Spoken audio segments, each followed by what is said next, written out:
ఇందిరమ్మ ఇండ్ల కోసం చూస్తున్న వాళ్ళకు శుభవార్త. ఇయాల్లో రేపో మీకు ఇండ్లు రాబోతున్నాయి. ఊకో శృతి, పండుగ పూట పరస్కాలు ఆడకని కోపం చేయకుర్రి. నిజంగానే వస్తే అటనుల్లా ఓపెనింగ్ కూడా అయిపోయింది. అగో మళ్ళీ అట్లా చూస్తారు, మీకు నమ్మబుద్ధి అయితలేదా? మీరే చూడుర్రి, అప్పుడన్నా నమ్మకం కలుగుతుంది. చూసిర్రా, మంత్రి పొంగులేటి సారు పచ్చ రిబ్బన్ కట్ చేసి పాలు పొంగిచ్చిండు. ఇల్లంతా తిరిగి చూసి నంబర్ ఏకుందని కితాబ్ ఇచ్చిండు. అందరికి ఇసొంటి ఇండ్లే ఇస్తామని భోగి పండుగ నాడు బెల్లప్పాలు తిన్నంత తీయటి మాటలు చెప్పిండు.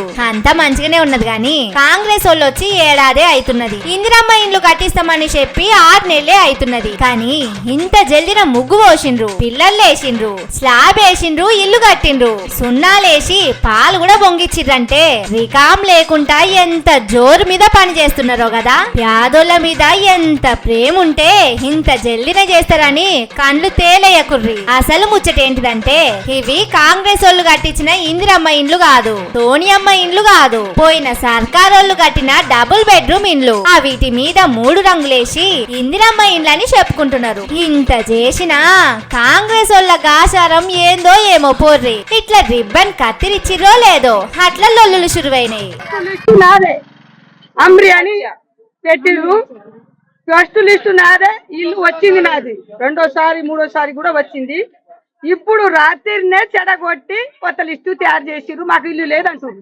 ఇండ్లన్నీ కాంగ్రెస్ వాళ్ళకే ఇచ్చుకుంటున్నారని పబ్లిక్ లొల్లి చేస్తున్నారు. అప్పట్లా కాంగ్రెస్ వాళ్ళు ఏలినప్పుడు మనుషుల కంటే ఎక్కువ ఇందిరమ్మ ఇండ్లు కట్టించి పైసలు తిన్నారని లొల్లైంది.